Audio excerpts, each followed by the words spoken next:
everybody, and welcome to this spoiler review for episode 1 of season 4 of Succession. Yes, some of you are probably like, wait, what? The Outlaw Nation now talks about Succession? Yes, and that's due to this person to my right or left, depending on if you're hanging upside down or not as you're looking at your screen. Shannon McClung talked me into watching Succession. I burned through the first 3 seasons over the last 6 days, and then boom, I jumped into the opening episode, and we're going to break it all down. I am the Outlaw John Rocha. That is Shannon McClung. Shannon, how are you doing? Johnny, I am thrilled that we are having this conversation, though I'm a little sore that you got to the point before I did when I said, John, how many times over the years have I tried to get you to watch this show? I don't know. Nobody to root for. But the fact that you finally jumped in and that you were texting me pretty consistently, just a joy. I figured this was a show that would really tickle your fancy. It falls into that deadwood that it's not Shakespeare, but it's Shakespeare. I'm thrilled that we're doing this, Johnny. Like getting your text just put a huge smile on my face. And to your loyal Outlaw Nation audience, periodically John will be like, hey, I'm sorry, I don't mean to text you so much. I'm like, no, this is great. Yeah. I love the fact that you're on this victory lap with me. Yeah, I feel guilty always because sometimes I'll text in paragraphs and I'm just like, I got so much to say, as it's occurring, and I've got my thoughts. And Shannon's just like, just you wait. Oh, hold on, just a second. So it's like it's those kinds of things. Because I'll tell you this: before, after, I think I tweeted this out halfway through second season of Succession, or maybe the beginning of third. I was like, look, there's no one to root for on this show. It's an incredibly well written show, fantastic show. But I know there's no one to root for, but I really would like you to toss Roman off the cliff, over a bridge or something like that. But I mean, coming into season 4, I can't believe they pulled the trick on me that they pulled in Game of Thrones, and they made me care for Roman Roy the way they made me care for Jaime Lannister. I thought it was fantastic coming into season 4 for this first episode, The Munsters.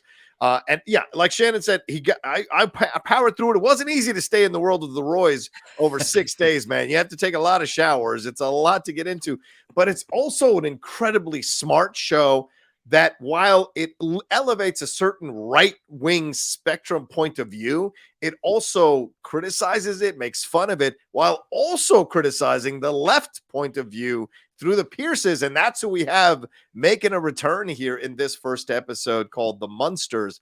And there's this, basically the episode deals with the kids. It's been a few months after the situation with Gojo and Waystar, and the sale has not gone through. We're like 2 days away from the sale. The kids are all together. They're all chummy. They're all like united, and it really kind of, and it made me smile. Like, I'm like, this actually feels cool. This is nice to see them. And of course, they always do that, the calm before the storm, when they wreck everything on the rocks.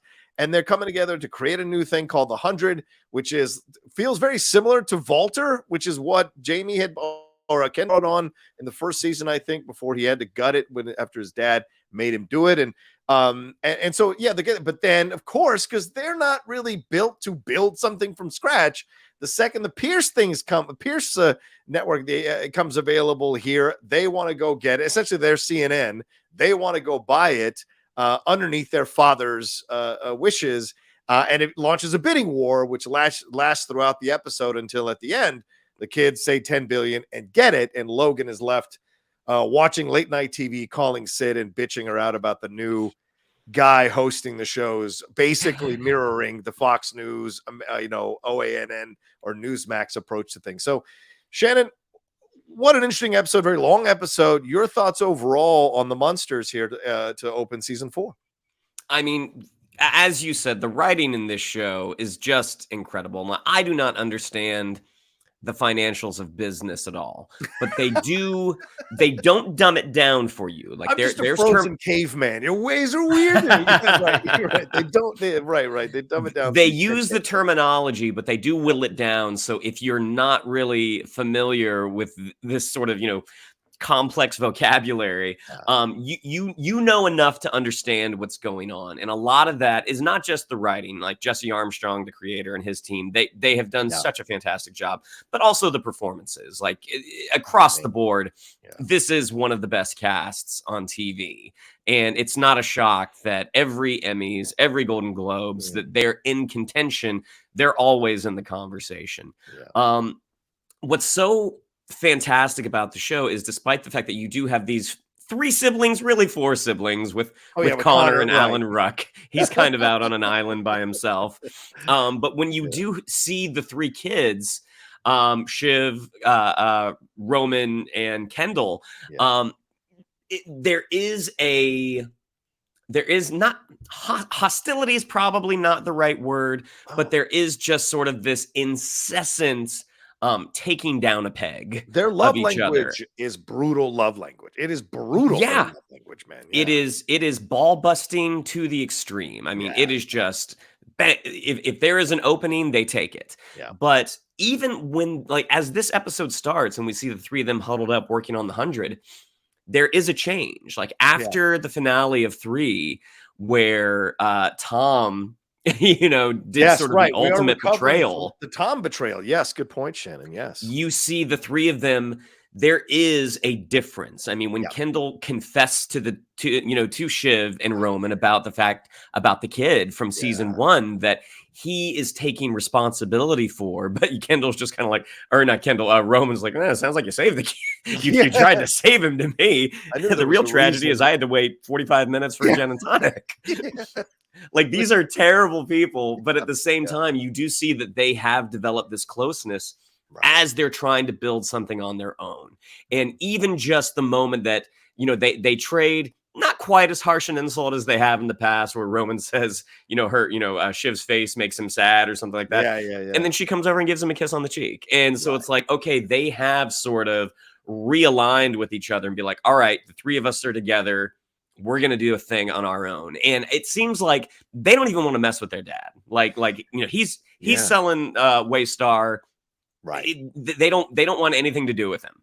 They're going to make a few billion off of this. Yeah. But then the opportunity to buy Pierce, to take away years of legwork that they would have to do with the 100, this gets us into a conversation right off the bat, and we can do it. Like, it's just so much fun. And then going over to Logan, he's never fun at parties. Like, we've seen parties over the years. He always just looks miserable, but there's a sadness now, and it's because his kids are not there. Well, Connor's there, but again, the main 3 are not there. Well, Connor still needs to suckle at the teat for his supposed presidential ambitions. So, and certainly Willa looks much more refined. She looks like a candidate's wife now. The hair is different. The clothes are different. She's looking a little more like trying to portray that, hide her past, maybe a little shout out to Melania's past there with the Trump situation, kind of hiding that in the past, those kinds of things. So you see that in here that I think is fascinating with Connor for sure. And he wants to have bum fights. So he's where he needs to be, which is still suckling at the teat of his dad. But his dad, Logan, and they said this in the post doc that they do for the episodes, which was really fun to watch this time around. Hey, Brian Cox saying, it'd be so much easier if he didn't love his kids, but clearly he does love his kids. Now, does he love his kids because he likes to beat them around and batter them, and it gives him some kind of feeling, a sense of power or whatever, even though that doesn't match what he can do out in the business world? Because I remember Stellan Skarsgård's character, I forget his name, Manstrom or whatever his name is, him saying last season, like, I'm bored with success because it's so easy for me. And I feel like Logan is the same way. So the kids, his love for his kids, which is warped. And remember, he kept his kids from Caroline. Caroline willingly, because clearly she said she didn't want to have kids, she willingly let Logan take the kids. But the kids are so warped by that horrible upbringing between these 2 parents, who one was happy to get rid of them, and the other one teach them how to communicate love through these incredibly hard barbs. We even see him in this episode telling his crew, when the bid is now up for grabs, roast me, come after me, like another boar on the floor type of situation. You're like, oh my God, man, this dude is colossally fucked up, and he's past the colossally fucked up shit onto his kids, so much so that Roman is the one who is like hesitant to go after his dad. And Roman, again, like he was on the boat, Roman is the one saying, wait, I'm the adult in the room. Like, you want to go after Kendall, you want to go do this again, go to toe with your dad again. Why? And Shiv wants to get back at Tom. I don't want to get back at anybody. I'm happy to start from scratch. The guy that I thought was the least competent of the kids is the one who most wants to strike out on his own and not have a confrontation with his father. And they mentioned that as well in the post-doc, how, it brings to mind that conversation where Tom said, I've seen you get fucked, Kendall. I've never seen Logan get fucked. And so that kind of is in Roman's mind. And Roman is the one telling them no, but he goes along with him because in some fucked up way, he wants to create a family with these two. He wants to put it all back together and at least have some illusion that they could possibly climb out of this wreck of parents and create something new with those three, the new Roys in a new family. Well, I mean, and again, like talking about the shift between the dynamic of the three, there is a shift in Roman. I mean, he still does have that sort of vitriolic, vinegary way of talking to people. And he's like, can we just say this sucks? Like, we can say this sucks. We can be honest, right? This is terrible. We can't hear you, Carrie. Take my dad's cock out of your mouth. Yeah, exactly. Yeah, I mean, actually, that was Shiv. Shiv, but he was repeating it with joy. Shiv was the one who came up with it. That's true. Fair point. You can just see there's a maturation that has happened with Roman. And again, maybe it's because of how they came together at the end of season 3, but Roman does want to do something. Before, Roman was content being a rich kid, being carted around like, sure, I'll be the VP of this, I'll be the VP of that. You would hear him in meetings. But now you see like, oh, okay, apparently Logan's business sense, it is genetic. I mean, Roman does have it. Good point. Poor Connor. Whoever Connor's mom was, like, she just sapped all the Roy right out of him.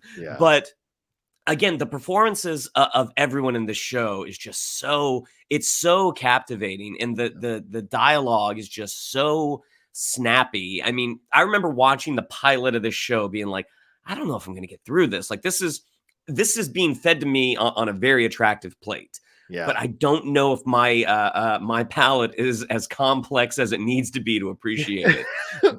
Shannon doesn't like confrontation. She isn't a big confrontation guy. So sensibilities and stuff. So yeah, exactly. I mean, and like for those of your audience members who are listening to the podcast and not watching this, John always has a background when he's doing a review of a show or whatnot.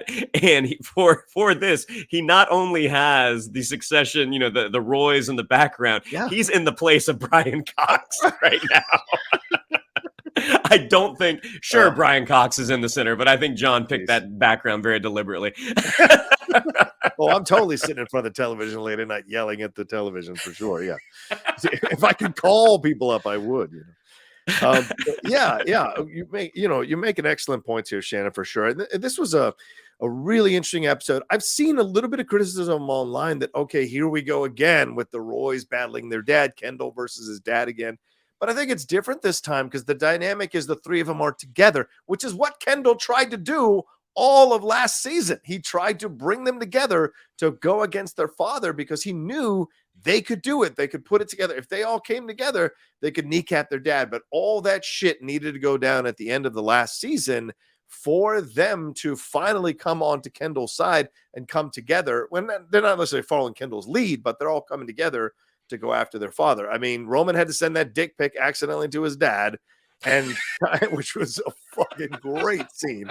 And Tom had to betray Shiv in order for Shiv to finally see, like, wow, this is how deep the tentacles of my father go, that he would use my husband against me, or at least create the environment where my husband would feel comfortable stabbing me in the back. So we see that here in this negotiation between as they're coming together. But like I said, I think it's really important to note they're not built to build something from scratch. Maybe Roman is, but the other two, and I think you make an excellent point. He's got the business sense to understand if we're going to go out on our own, we need to build something that's our own from scratch and focus on this. You two want to go and get back into a battle with dad. And they said it's not personal. It's not personal, but Shiv wins them over by saying, wouldn't it be funny if we get the best of dad? We'd have a big laugh out of this. So it is still personal. And at the end of their particular section of the show, the three of them, they do share a laugh, but Roman doesn't. And Roman is more like, I don't know what we've woken up here, man. This could be bad for us. Even though their dad's like, congratulations on saying the right number, you fucking morons or whatever. So we see that. But let's focus on Logan a little bit here, Shannon. Let's switch to Logan.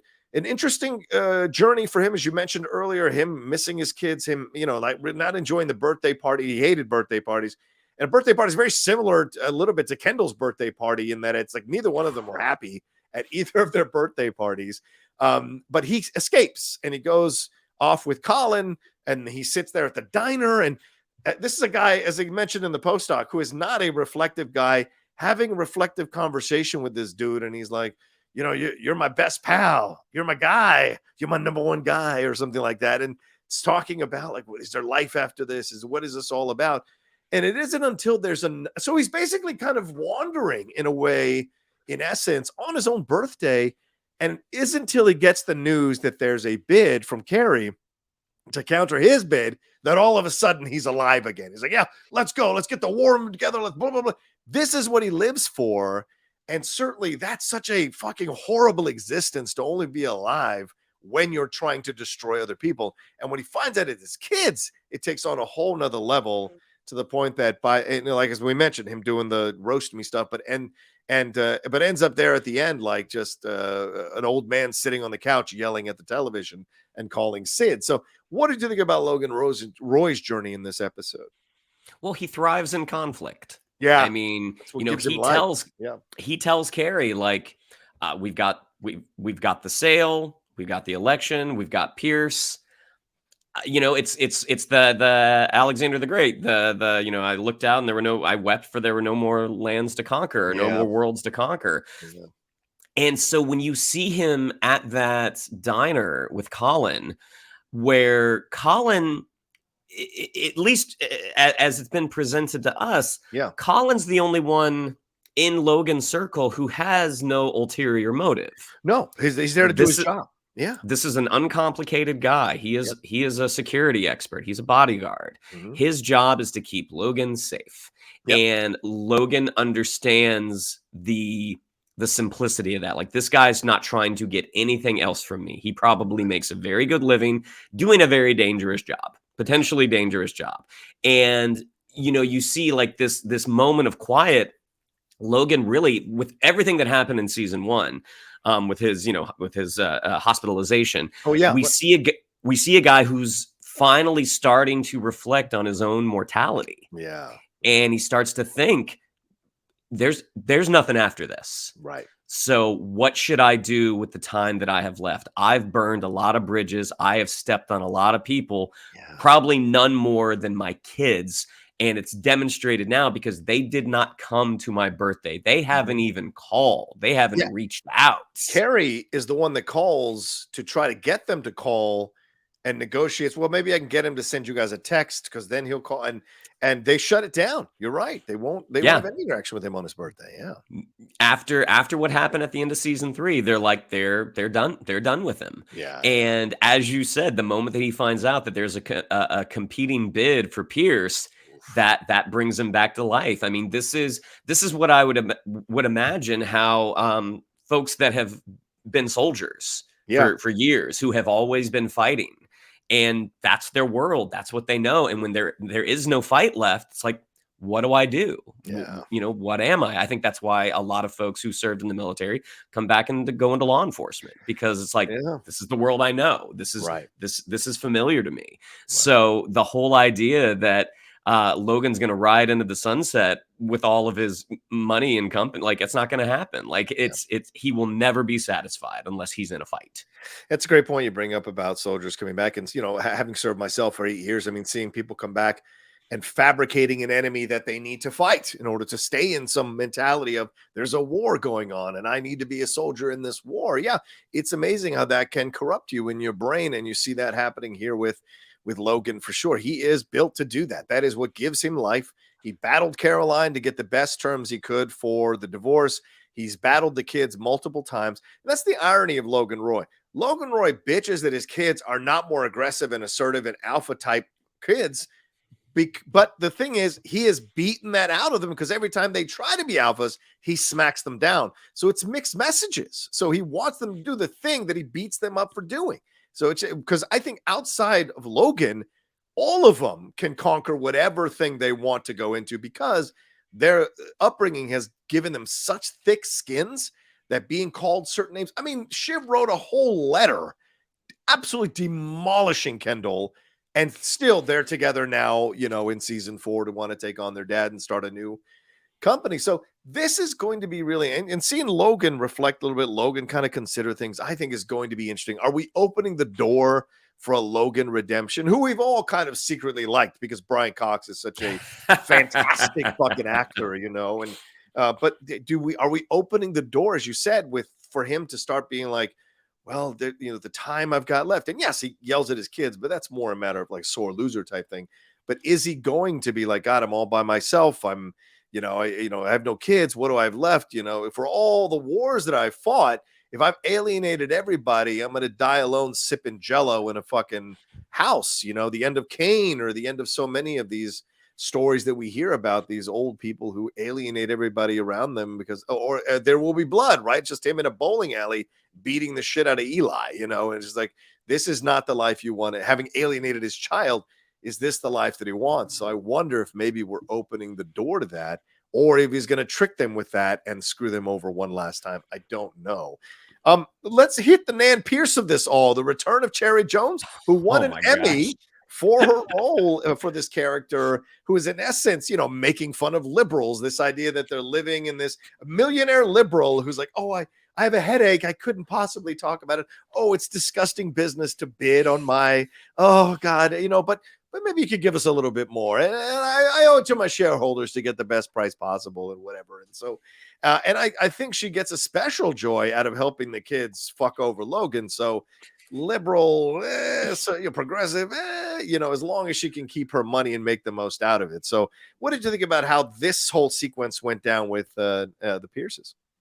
Cherry Jones, as always, does a really, really great job. And when the Pierces are presented to us initially, I don't know about you, but I bought it. I'm just like, oh, this is, I mean, granted, this is an incredibly success's family. Incredibly successful company. But the way they are being presented, it's like, yeah, I kind of feel like you do have your morals. You do have your principles. Mm-hmm. The closer they get with negotiations, we're like, you have them. You do have them. Oh, sure. But they are maybe a little more flexible than you would like to admit. And I think it's on full display that they're leaning into the ridiculous of it with this episode when she's just like, oh, this is disgusting. This false bleeding heart. I mean, they had a number they wanted to get to. When they got to that number, at least right now, when they got to that number, she's like, all right, we're done. We're done. Because she had the number. She had what she felt that it was worth. Yeah. And also a special joy in getting to stick it to Logan. Like, you know, this is my exit from the battlefield, and I get one last FU to this guy that I've hated for years. Tell Cersei it was me. Tell Cersei it was me. Yeah, exactly. Awesome. Yes. So yeah, the whole thing, the fact that she has them fly up there. Yeah. It's like, well, she's feeling bad. There's a slight wobble.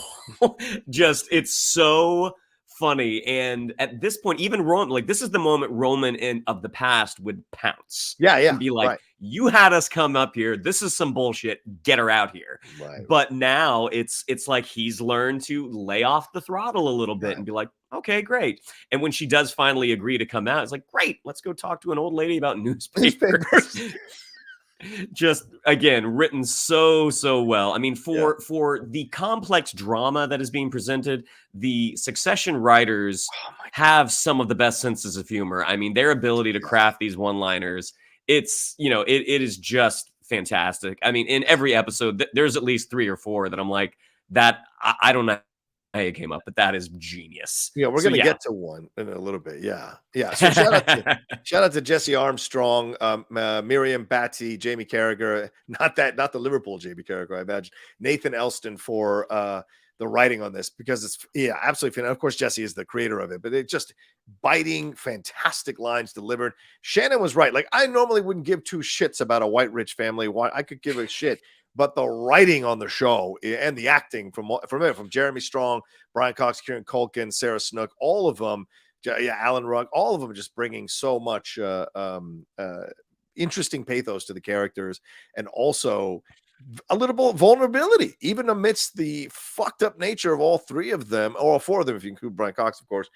There's so much going on here with them, and they're playing all these multiple levels that it's fascinating to watch for sure. Let's move on to Shiv, man. I mean, Sarah Snook, just incredible performance.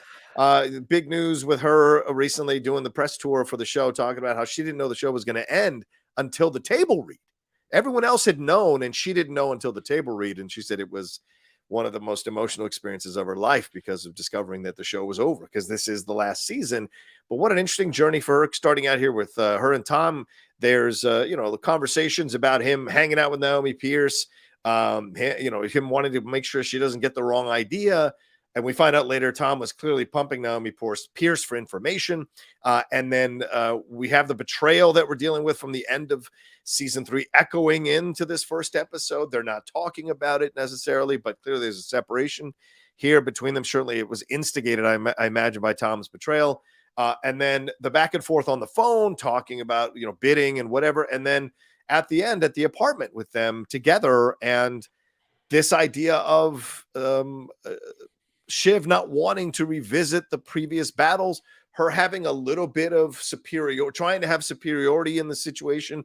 And I think Sarah Snook said it better in the post-doc, said it real well in the post-doc when she said, like, she has to feel that Tom is subordinate to her. She needs that to exist in this relationship, because she can't be vulnerable. And so she must feel in control. And to be honest, she's the one that cheated on him first. She's the one that was having the affair with Nate. She's the one that had the situation with the actor. And sure, Tom with Tabitha had his moment at the bachelor party for sure. But, there was the sense that Tom kind of loved Shiv more than Shiv loved Tom. And then we're talking dirty with each other last season. That really came out, that she loves him, but she's not in love with him. And so we see the echoes of that in this final scene, between them at least, the final scene of them, and laying down and holding hands, and him even offering, like, I suppose I can work up the energy to make love to you, I guess. So it's fascinating to see this relationship. And it's kind of sad, Shannon, because I think this is where Shiv has kind of existed the most openly, is in this relationship with Tom. Well, and Shiv is a product of her environment. Mm-hmm. And for Shiv to 100%. Love in the way that Tom wants, she's not built that way. She's not been exposed to that. Yeah. So Shiv loved Tom the best that she could. Did she really love him? Right. Maybe not. I mean, if Tom had said in season 1, I don't think we should do this, I think Shiv would have pulled the ripcord right away. Yeah. But the whole idea that Shiv doesn't want to talk about what's happened, you can make the argument that she doesn't want to have to be that vulnerable. Also, she doesn't want to talk about the time that Tom beat her, and that is the only time that has happened. Best of her. You don't mean beat her physically. You mean got the best of her. No. Defeated her. Yeah, defeated her. Yeah.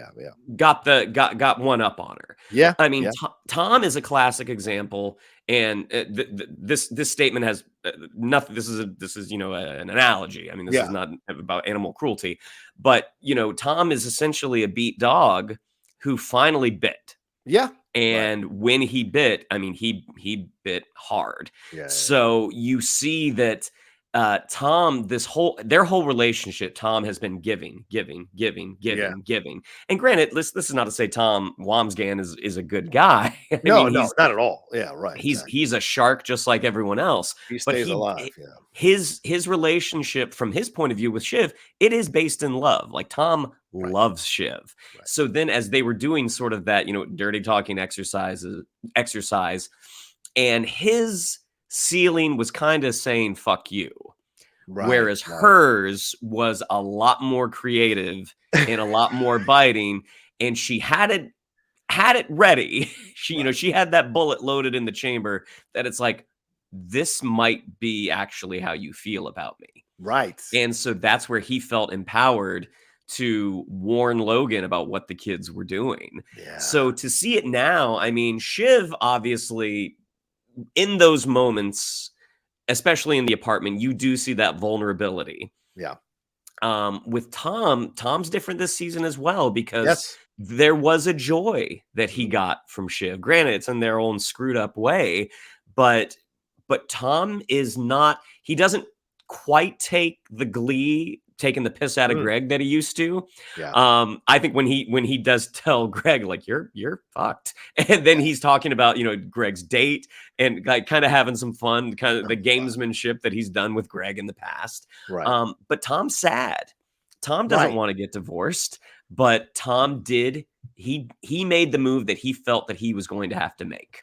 Yeah. Especially after hearing what Shiv said to him about, you're not good enough for me, but you love me anyways. Like that was too deep a cut for him to reconcile with. So it's going to be really interesting to see how they play out, especially when we got the, you know, coming attractions are coming this season on Succession, and you see they're at their apartment, and Skarsgård's character is like, this is a beautiful apartment. Who gets it in the divorce? Yeah. Right. Yeah. We're not done with this relationship for sure. Let's wrap up by talking about the, and listen, Tom. Yeah, right. Exactly. I'm not coming after Shiv. Tom is a pretty fucked up guy. He's every time Shiv has gotten anything, Tom's been like, well, what about me? What am I getting out of it? Am I getting closer to the top spot? Am I, it's always been about what Tom can get.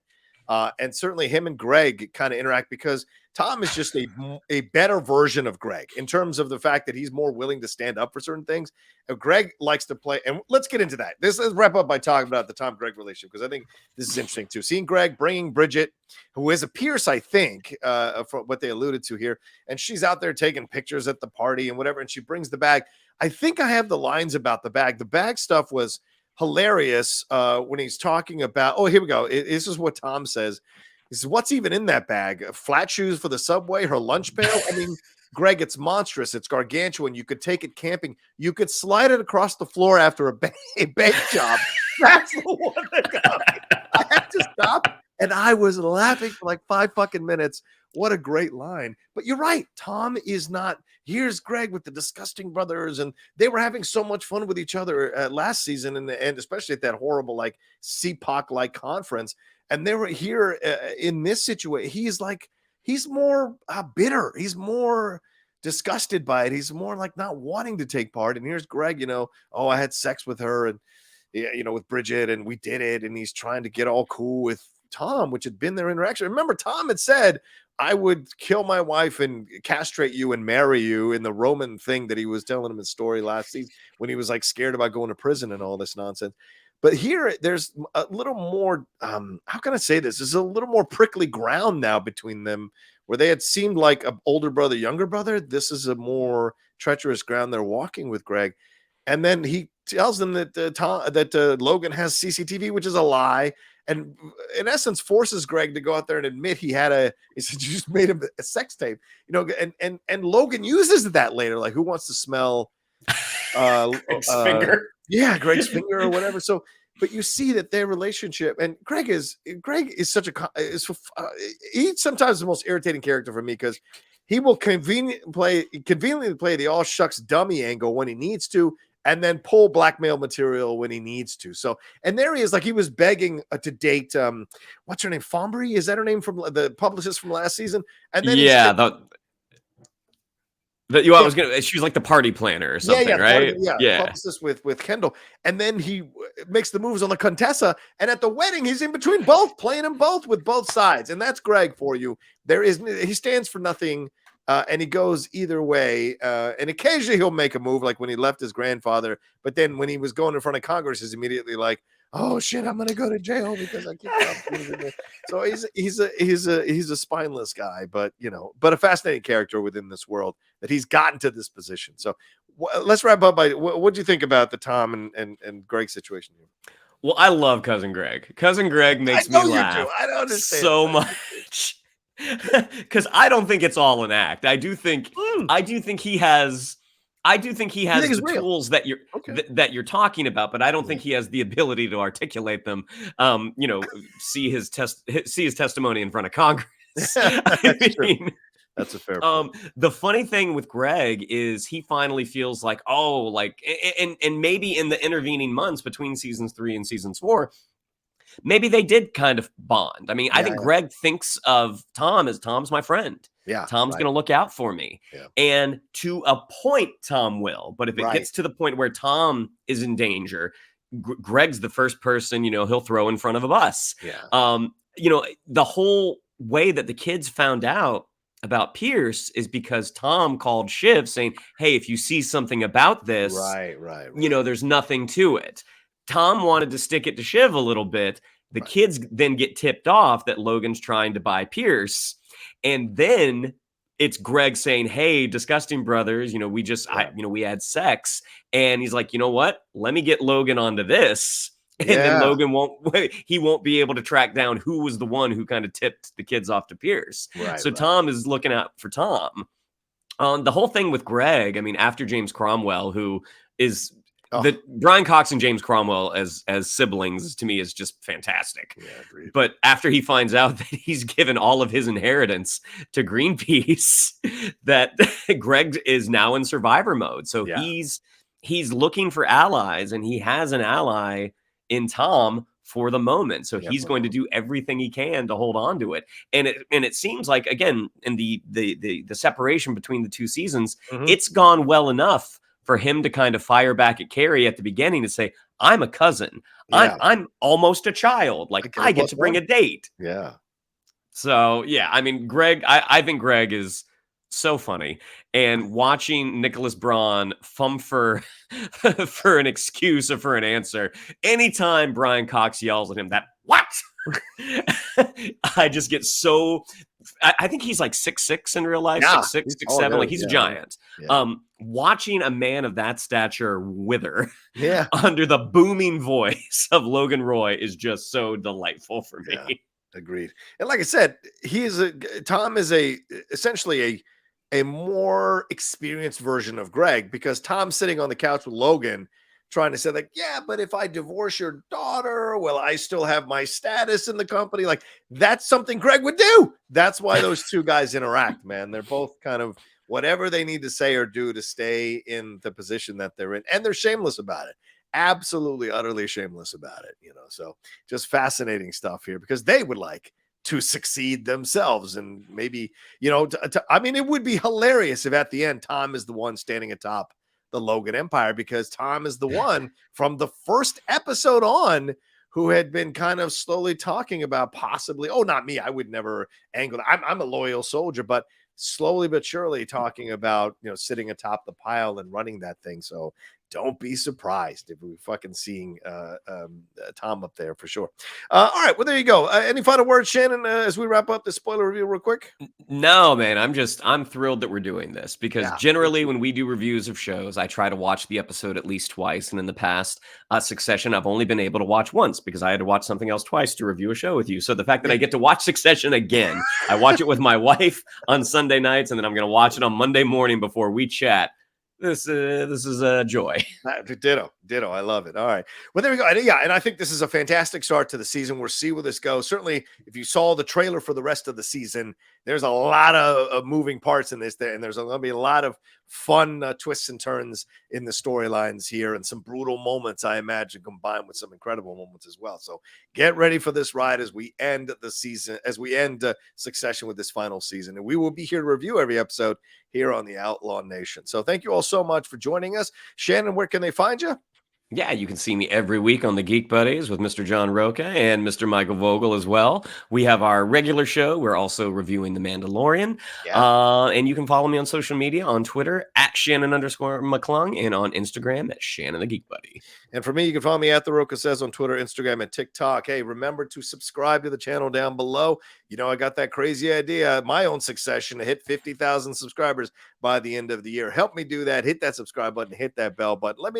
Let us know if we missed anything, or if you want us to dive into more of a Succession, what storylines you'd like us to focus on, and anything you liked that we had to say in this review. Let us know in the comments section below. Hit a like on this video, share it on your social media as well. All right, y'all, take care of yourselves, be well, and we'll talk to you next time with another brand new spoiler review here from the Outlaw Nation on Succession.